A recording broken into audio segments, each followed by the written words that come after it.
If we don't trust in ourselves, how do you think you're going to be able to see the success that you're really looking for? In this video, I'm going to break down 5 different things that you can do in order to allow yourself to start to see that success that you know you're destined for. If you're new to the channel, my name is Ben Schwartz. I work with people both personally and professionally to make sure they're living the lives that they want to be living. If you are looking to live a richer life, make sure to hit the subscribe button down below.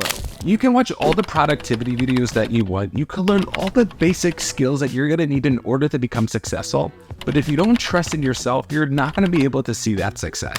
So many people have limiting beliefs about what it is that they are truly capable of. And if you're not able to trust in yourself, then why do you think you're going to see that success? So if you're looking to trust in yourself, here are 5 different steps that you need to be focusing on. The first step you need to realize is that you need to start to set realistic expectations. So many people want to become a millionaire by the age of 25 or 30, but don't really realize what it really takes to get that.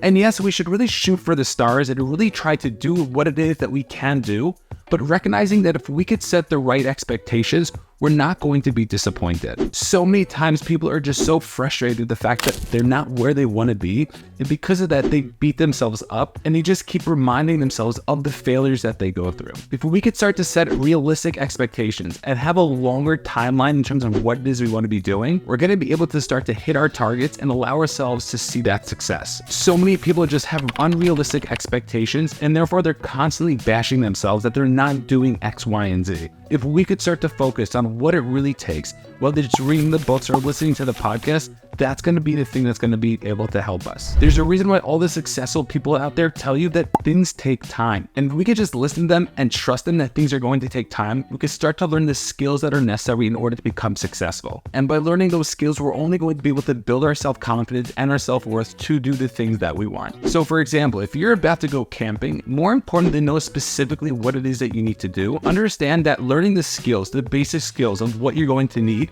is going to be more beneficial, and then adjusting it the way that you really need it. And that is going to be the thing that's going to be able to help you. So if you learn how to start a fire, learn how to cut wood, learn how to find food, these are all different things that we can start to do in order to allow ourselves to be successful. Because when things do shift and things don't go the exact way that you're planning for, you're going to be prepared to adapt to the situation that you need. Recognize that yes, we should shoot for the stars, but also have a realistic expectations in terms of what it is that we need to do in order to become successful. The second tip that you want to do is you want to make sure that you're counting your wins. And what I mean by that is that we have to set appropriate wins. So many people think because they're not on track, they're failing every single time. And we have to understand our own psychology. And if we could start to win the days, then we're only going to be able to build our self-confidence and start to trust ourselves more. Things in our business lives, our personal lives are not going to be working out 100% the way we think they are. We have to stop being delusional to think that everything's going to work out perfectly. But if we could start to say, hey, what are the wins that I had today? That could be something that could be really beneficial for ourselves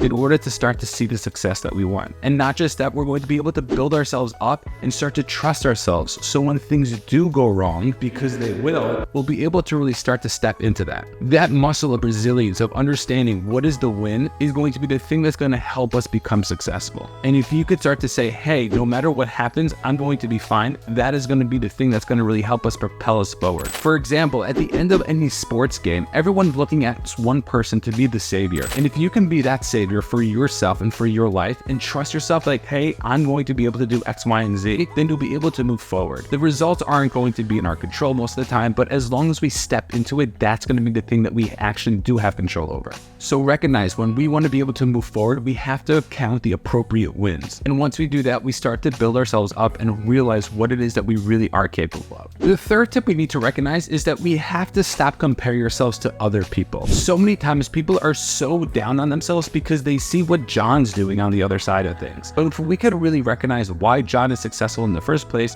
so we will start to understand what it is that is necessary. True success isn't overnight. And if somebody does get that overnight success, it's usually because they have certain experiences in their past that they probably failed that allow them to be successful overnight. We all have to go through different things in our own personal life to allow ourselves to see what success that we want.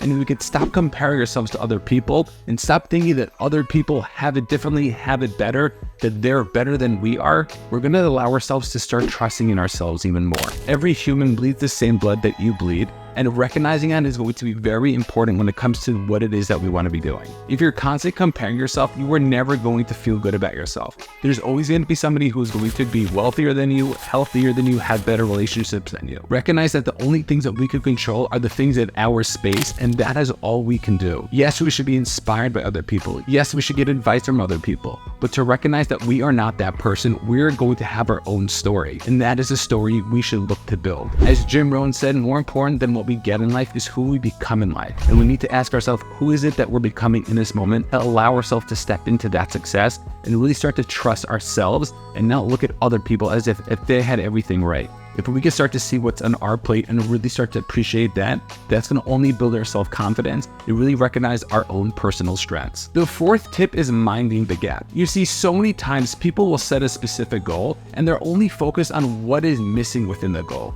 And it's very important to set goals, and it's very important to set big goals, audacious goals for ourselves. But to recognize, where are we focusing? Are we focusing on the part that we haven't done yet? Or are we focusing on the back end of what it is that we've accomplished already? You see, goals should be like that, the signal in the sky that sends us in the right direction. But if we're constantly focused on the goal, all it's going to do is remind us that we're not successful yet. If we can start focusing more on what it is that we've come from, that is going to be the thing that's going to allow us to give us energy. Some of the guys that I speak to are constantly worried about what it is they're doing athletically. So when they go to the gym and they're able to bench 200 pounds, it's really something that they should be really proud of. But when their friends are doing 250 or 260, all they're doing is just comparing themselves within those 50 to 60 pounds. We have to recognize that if we used to only be able to do 70 and we're up to 200, that's going to be the thing that we should be thinking of in order to continue us to move forward. As long as we stay disciplined and consistent, that's going to be the thing that's going to get us to our success. Yes, we should set the goals, but we shouldn't be focusing on the goals. We should be focusing on where we are. And to build ourselves up, we need to really recognize what it is that we've accomplished so far. And the fifth tip that you need to know in order to build your own self-trust is to make sure you're doing the things you know you should be doing. We all have things throughout our day that we probably should be doing,